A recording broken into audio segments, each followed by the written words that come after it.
Biafra has been restored already. What is remaining is a complete declaration that will be defended. And before that happens, there are many things that we need to put in place. Yes, hello greetings people, it is Prince JT Gallery 101. Guys, I bring you the latest updates where they sup as I talk to now like this. Master Simon-Ekpa don't finally bring out the documentary of the achievements of the Biafran struggle so far.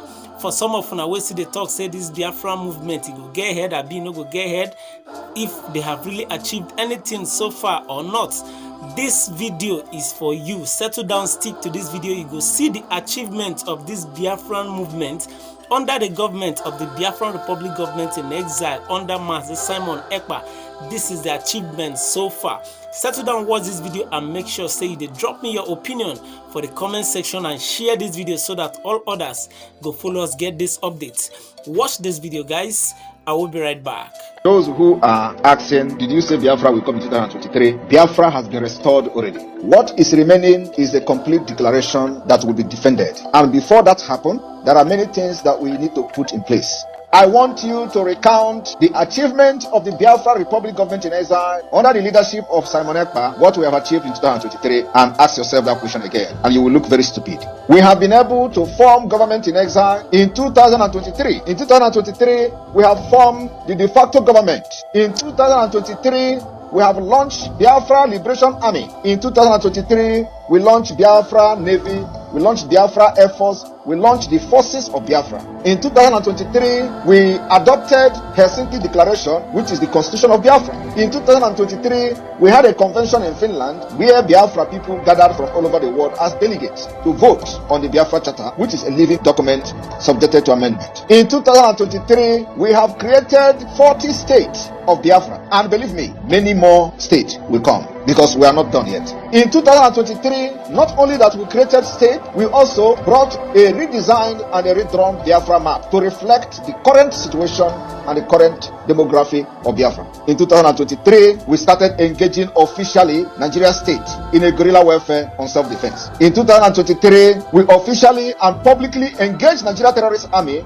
and we are neutralizing them on daily basis. It has never happened before in the history of Biafra after the war. In 2023, we publicly and openly made sure that Nigeria doesn't kill again in Biafra land and go free. So, if you look at those things I've mentioned and those ones I have not even mentioned, are you still going to challenge Simon-Ekpa that Biafra has not been restored in 2023? Biafra declaration is not about mouth pronouncement. It's about putting every structure in place. It's about putting every mechanism and measures in place to shaping the map and the structure of Biafra. In 2023, we have designed the economic viability of Biafra. In 2023, we have kicked off the Biafra Urban Development Project. In 2023, we've made a lot of impact globally. In 2023, the Biafra awareness gained the highest momentum in the history of Biafra since after the war. In 2023, we made the Nigeria terrorist army to cry on the floor of National Assembly.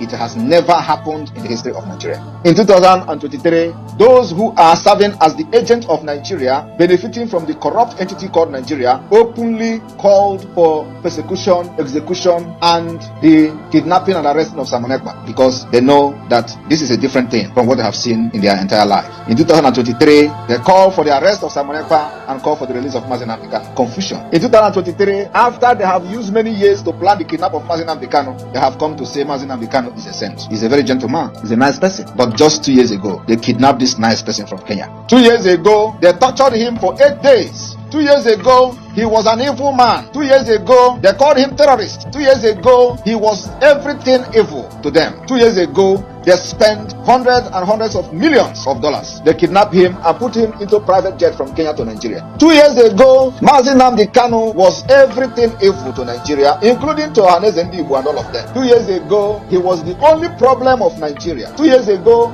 he was the only person that constituted all manner of insecurity in Nigeria. He was the one who is more deadlier than Boko Haram. He was everything that Nigeria don't want to see. Today, as Simon-Ekpa take the Biafra liberation to the next level, the same people are now calling Mazi Nnamdi Kanu the most sensible person. These are hypocrites. These are devilish people. These are criminals. that only thing they want to do is to give dog a bad name in order to kill it. They have given that name to Mazi Nnamdi Kanu. They themselves were the one who condemned Mazi Nnamdi Kanu. The same people today, they have seen that, yes, indeed, someone actually followed this footstep of Mazi Nnamdi Kanu and ready to drag all of them to Biafra land. So when we get to Biafra land, we will treat their fuck up very well. Today, the same people who gave the bad name to Mazi Nnamdi Kanu in order to be kidnapped, they slandered his name, blackmailed him to other ethnic nationalities in Nigeria. All of them today has come to say that Mazi Nnamdi Kanu is very sensible. Now it is Simon-Ekpa is the problem. These people who are just evil from birth refuse to understand why Simon-Ekpa have decided to take this thing upon himself to liberate the people of Biafra who has been subjugated and